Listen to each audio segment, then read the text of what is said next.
Hi guys, welcome back to my YouTube channel the SCP study. कैसे हैं आप सब? उम्मीद करती हूँ आप सब अच्छे होंगे और आप सबकी प्रिपरेशन भी अच्छी चल रही होगी। हम पढ़ रहे थे हमने पढ़ा था लोक नृत्यों के बारे में। उसके बाद आज हमने नया टॉपिक शुरू करना है, राजस्थान के प्रमुख दुर्ग। मैं आपसे माफ़ी चाहूँगी कि कल मैं वीडियो अपलोड नहीं कर पाई थी, इसलिए आज मैं राजस्थान के प्रमुख दुर्गों को पढ़ाऊंगी और उसके अंदर आज हम पढ़ेंगे सबसे पहले किन किन श्रेणियों के दुर्ग होते हैं। उसके बाद हम चर्चा करेंगे अन्य दुर्गों पर कि कौन सा दुर्ग कैसा है, कौन सा दुर्ग कैसा है। तो सबसे पहले हम शुरू करते हैं इसकी श्रेणियों के बारे में।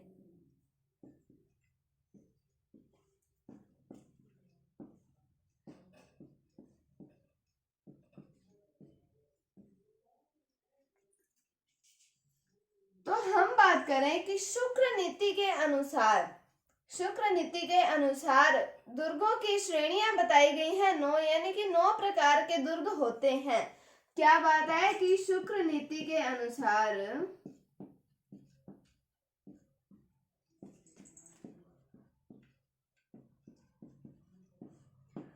दुर्ग 9 श्रेणियों के होते हैं।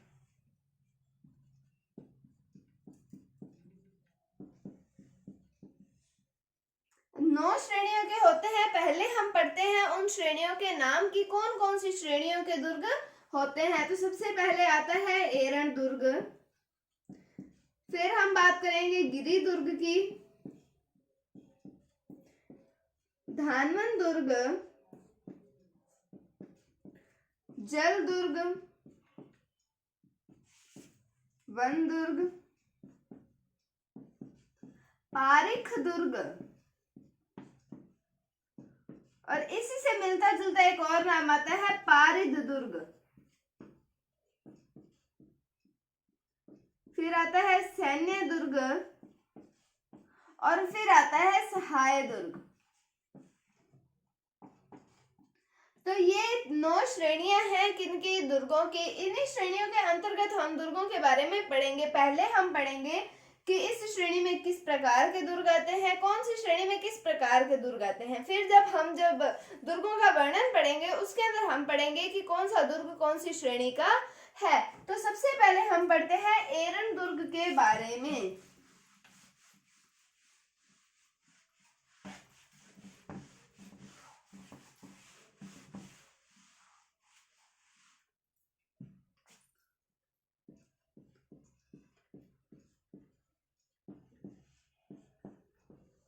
तो सबसे पहला कौन सा आता है? एरण दुर्ग। तो एरण दुर्ग क्या होता है कि वह दुर्ग जिसमें जाने का मार्ग जो होता है वो कांटों वाला होता है, यानी कि पत्थरों वाला मार्ग होता है, दुर्गम मार्ग होता है, वहां पर जाना इजी नहीं होता।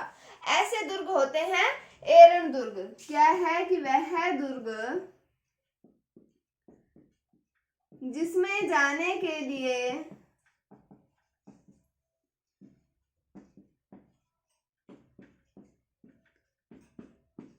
कांटों व पत्थरों का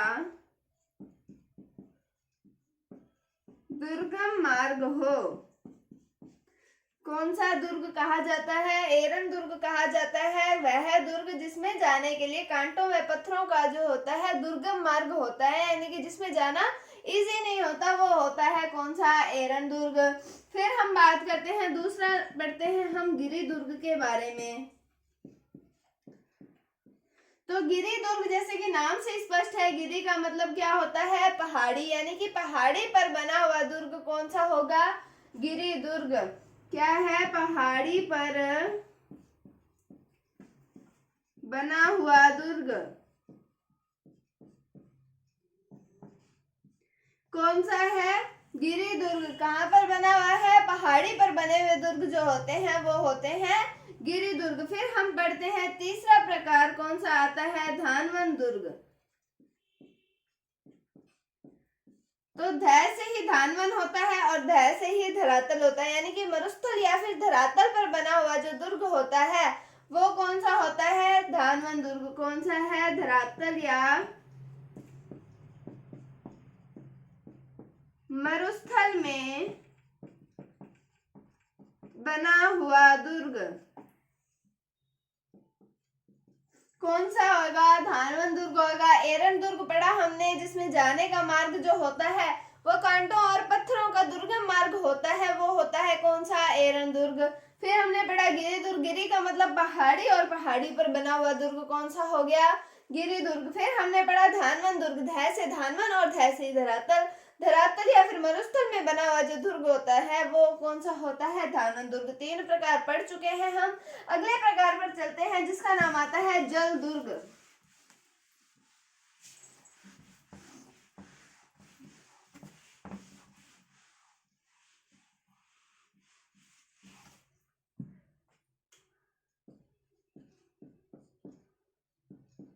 कौन सा पॉइंट है ये? हमारा चौथा प्रकार है, चौथी श्रेणी है दुर्ग की, जल दुर्ग। अब इसका एक और नाम भी आता है, नाम आता है औदक दुर्ग।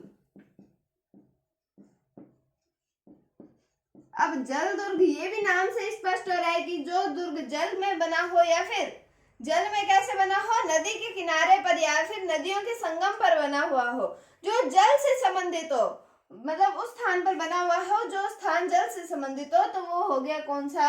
जल दुर्ग। यानी कि नदी के किनारे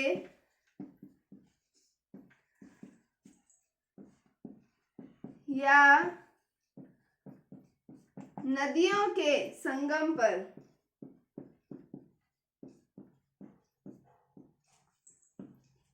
बना दुर्ग कौन सा होगा? जल दुर्ग या फिर औदक दुर्ग होता है। अगला हम पढ़ते हैं, 5वीं श्रेणी आती है दुर्गों की, आती है वन श्रेणी या फिर वन दुर्ग। तो वन दुर्ग कौन से होते हैं? ये भी नाम से स्पष्ट हो जाता है कि वन यानी कि जंगल, जंगल या फिर वन में बना हुआ दुर्ग कौन सा होगा? वन दुर्ग।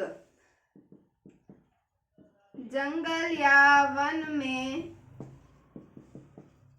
बना हुआ दुर्ग कौन सा होता है? वन दुर्ग। कौन सा पढ़ा हमने? जल दुर्ग, उसका नाम एक और औदक दुर्ग। नदी के किनारे या फिर नदियों के संगम पर बना हुआ दुर्ग कौन सा होता है? जल दुर्ग होता है। फिर हमने पढ़ा वन दुर्ग यानी कि वन में बना हुआ दुर्ग कौन सा होगा? वन दुर्ग होगा। अब हमारे लास्ट बचते हैं 4 दुर्ग। कौन कौन से हैं? पारिक दुर्ग और पारिद दुर्ग। नाम दोनों के लगभग सेम सेम से हैं। अब हम पहले पढ़ते हैं इनमें डिफरेंस की, क्या डिफरेंस होता है पारिक दुर्ग और पारिद दुर्ग में।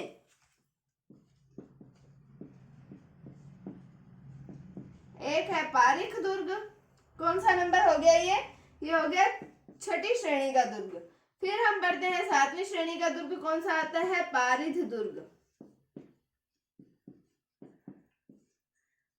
तो पारिक दुर्ग जिसके चारों तरफ सुरक्षा के लिए खाई बनी होती है वो तो होता है पारिक दुर्ग। और पारिद, जैसा कि इसके नाम से ही हम समझ सकते हैं, परिधि बनी हुई होती है, यानी कि परकोटा बना हुआ होता है। जिस दुर्ग के चारों तरफ सुरक्षा के लिए परकोटा या फिर दीवार बनी होती है वो होता है पारिद दुर्ग। पहले हमने पढ़ा पारिक दुर्ग क्या है? जिसके चारों तरफ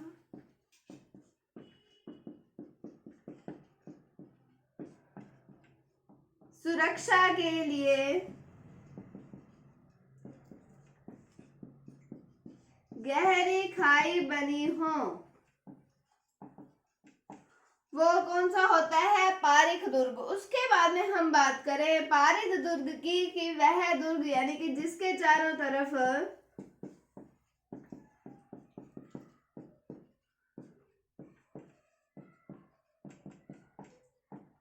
सुरक्षा के लिए क्या बनाया गया हो? परकोटा या फिर दीवार। तो वो कौन सा होता है? पारिद दुर्ग। समझ गए आप डिफरेंस क्या होता है पारिक दुर्ग और पारिद दुर्ग में? कि जिसके चारों तरफ सुरक्षा के लिए बनी हो खाई, तो वो तो हो गया पारिक दुर्ग। उसके बाद में पारिद दुर्ग क्या होता है? जिसके चारों तरफ सुरक्षा के लिए परकोटा या फिर दीवार बनी होती है, यानी कि परिधि होती है, तो वो हो गया पारिद दुर्ग। अब बचते हैं लास्ट 2 दुर्ग हमारे, कौन कौन से? एक आता है सैन्य दुर्ग, एक आता है सहाय दुर्ग।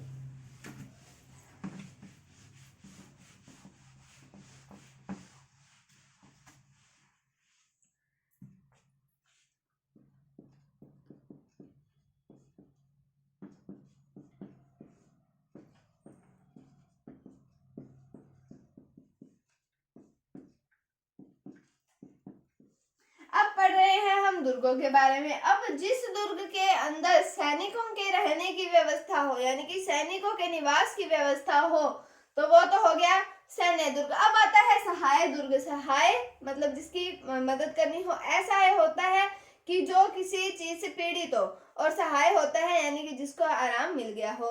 मतलब दुर्ग के अंदर अब जो असहाय लोग हैं उनके लिए भी निवास की व्यवस्था हो, यानी कि सैनिकों के साथ साथ शूरवीरों और जनता के निवास की व्यवस्था हो, तो वो होता है सहाय दुर्ग।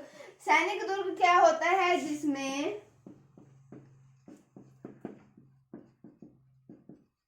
सैनिकों के निवास की व्यवस्था हो।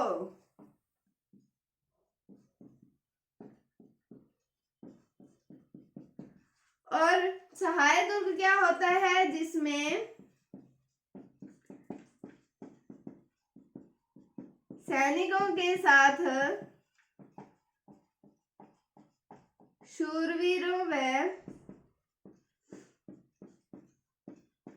जनता के निवास की व्यवस्था हो।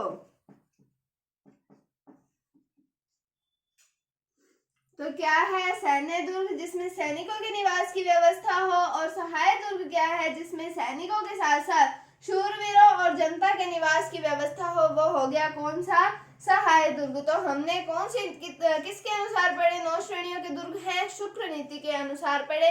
फिर हमने लाइन वाइज हम रिपीट करते हैं कि हमने कौन कौन से दुर्गों में क्या क्या पढ़ा। एरन दुर्ग जिसमें जाने का मार्ग जो होता है कांटों और पत्थरों से, मतलब वैसा दुर्गम मार्ग हो। और फिर हमने पढ़ा गिरी दुर्ग के बारे में कि जो पहाड़ी पर बना हुआ हो। धानवन दुर्ग यानी कि धरातल या मरुस्थल पर बना हुआ दुर्ग जो होता है। फिर हमने पढ़ा जल दुर्ग, नदियों के किनारों पर या फिर नदियों के संगम पर बना हुआ दुर्ग कौन सा होता है? जल दुर्ग। वन दुर्ग वनों में बना हुआ दुर्ग होता है। पारिख दुर्ग कौन सा होता है? कि जिसके चारों तरफ सुरक्षा के लिए खाई का निर्माण किया गया हो। पारित दुर्ग यानी कि परकोटे का निर्माण किया गया हो। फिर हमने पढ़ा सैन्य दुर्ग, सैनिकों के निवास की व्यवस्था हो। और सहाय दुर्ग जिसमें सैनिकों के साथ शूरवीरों और जनता के निवास की भी व्यवस्था हो। तो ये हमने पढ़े शुक्र नीति के अनुसार 9 श्रेणियों के दुर्ग। कल हम आगे चर्चा करेंगे राजस्थान के प्रमुख दुर्गों की। उम्मीद है आपको आज का वीडियो समझ आया होगा। अगर आपको वीडियो थोड़ा सा भी अच्छा लगा है तो इसे लाइक कीजिए, शेयर कीजिए। चैनल पर नए हैं तो इसे सब्सक्राइब जरूर कीजिए। अगर आपको कोई भी डाउट है तो आप कमेंट सेक्शन में पूछ सकते हैं। Thank you, thanks for watching, bye bye.